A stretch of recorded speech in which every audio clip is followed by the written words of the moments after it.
राग मतलब अटैचमेंट, वीत मतलब फ्री फ्रॉम अटैचमेंट।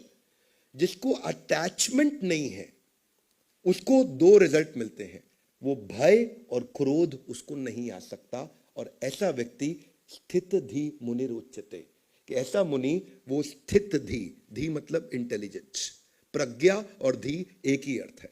स्थित धी, किसका स्थित धी? जो कि फ्री फ्रॉम अटैचमेंट है। इसको थोड़ा और आसानी से समझते हैं, इसको ऐसे समझो, मिल गया तो खोने का डर, नहीं मिला तो anger. One more time, come on everybody. मिल गया तो नहीं मिला तो गुस्सा कब आता है? जब मेरी बात नहीं मानी गई। डर कब लगता है? जो मेरे पास है मेरे हाथ से छिन जाए। मिल गया तो खोने का डर, नहीं मिला तो एंगर। तो ये भगवान ने दो चीजें बताई कि जो स्टेबल इंटेलिजेंस का आदमी उसको डर नहीं लगता। डरता कौन है? अनस्टेबल इंटेलिजेंस का आदमी। भय किसको आता है? अनस्टेबल इंटेलिजेंस का आदमी। तो ये उसके बिहेवियर का एक लक्षण है कि जिसका स्टेबल इंटेलिजेंस होगा, जो वीतराग, वीतराग मतलब जिसको अटैचमेंट नहीं होगा, उसको डर नहीं लगता। एक बार की बात थी, एक राजा जो अपनी पूरी की पूरी साम्राज्य के साथ इतना अटैच थे, इतना अटैच थे, इतना अटैच थे कि वो जीते चले जा रहे, और वो राजा के उनके साम्राज्य से एक बहुत बड़े गुरु निकलने वाले थे। पता लगा वो गुरु आ रहे हैं, आ रहे हैं, आ रहे हैं। वो दिन आ गया जिस दिन वो गुरु पहुंच गए। राजा ने सोचा इन गुरु को अपने यहां बुलाने से अच्छा मैं खुद ही गुरु के दर्शन करने जाता हूं, उनकी शरण लूंगा, तभी मैं उनसे कुछ सीख पाऊंगा। तो राजा जिस दिन वो गुरु आए, जिस कुटिया में विश्राम करने लगे, वहां जाकर के बाहर इंतजार करने लगे कि मैं आज गुरु से कुछ प्रश्न करूंगा। जैसे ही गुरु मिले, उनसे बोला कि मेरी बड़ी आसक्ति है, बहुत अटैचमेंट है, जिसके कारण बड़ा परेशान रहता हूं। मैं डिटैच्ड कैसे हो जाऊं, इसका मुझे उपाय दीजिए। मैं बड़ा खुश हो जाता हूं, कुछ जीत जाऊं, बड़ा दुखी हो जाता हूं, कुछ हार जाऊं, तो बड़ा इमोशनल प्लेटफॉर्म पे जीवन जी रहा हूं। गुरु ने कहा कोई बात नहीं, दो कागज के टुकड़े लाओ। दो कागज के टुकड़े गुरुजी के सामने लाए गए। गुरुजी ने एक कागज का टुकड़ा लिया, उस पर कुछ लिखा, बंद कर दिया, फोल्ड कर दिया। दूसरा कागज का टुकड़ा लिया, उस पर भी कुछ लिखा, उसको भी फोल्ड कर दिया। राजा बैठ के वहां सब देख रहे थे, ये क्या कागज पर लिख रहे हैं? मैं बड़ा सीरियस प्रश्न पूछ रहा हूं, ये कुछ चिट्ठी बना रहे?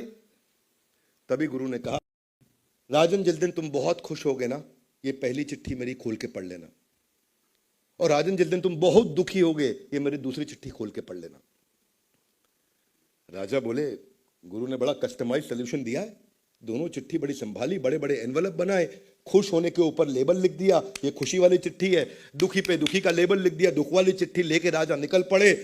जब अपने साम्राज्य में वापस लौटे, कुछ दिन, महीने, हफ्ते बढ़िया बीते। एक दिन अचानक ऐसा हुआ कि उनका रथी, रथी के ऊपर होता है अधिरथी, उसके ऊपर होता है महारथी। तो रथी बड़ा छोटा यूनिट होता है, किसी दिन समझाऊंगा रथी, अतिरथी, महारथी में क्या अंतर। उनका एक रथी पड़ोस के एक साम्राज्य को जीत लाया। राजा बहुत खुश हुए कि मुझे ना अधिरथी लगा ना महारथी लगा, पड़ोस के साम्राज्य को जीत लाया। अब इतना खुश हुआ तो उनको याद आया गुरु की बात, जब बहुत खुश होंगे तो खुश वाली चिट्ठी खोल लो। और जैसे ही उन्होंने खुश वाली चिट्ठी खोली, खुश वाली चिट्ठी खोलते ही अचानक पढ़ा तो उसमें क्या लिखा? उसमें लिखा, इट इज टेम्पररी, ये थोड़े समय के लिए है। राजा हैरान, मैं तो साम्राज्य जीता, गुरु ने कहा इट इज टेम्पररी, ये थोड़े समय के लिए। कोई बात नहीं, कुछ दिन, हफ्ते, महीने बीते, और एक समय ऐसा आया कि वो जो साम्राज्य हारा, उन्होंने कुछ लोगों की सेना और बाजू के साम्राज्य जोड़े, इनको चुनौती दी। इस बार इनके रथी, अधिरथी, महारथी सारे के सारे चले गए युद्ध करने, और फिर भी हार गए। राजा बहुत दुखी हुआ, बोला गुरु जी ने कहा था टेम्पररी, वही हुआ, ये थोड़े समय के लिए निकल गया मेरे हाथ से। अब तो रथी भी गया, अतिरथी भी गया, महारथी भी गया, फिर भी हार गए। उन्होंने कहा चलो अब दूसरी चिट्ठी खोलते हैं। दुखी होने पर दूसरी चिट्ठी खोली, और जैसे ही दूसरी चिट्ठी खोली, राजा हैरान हो गए। दूसरी चिट्ठी में लिखा था, इट इज टेम्पररी, ये थोड़े समय के लिए है।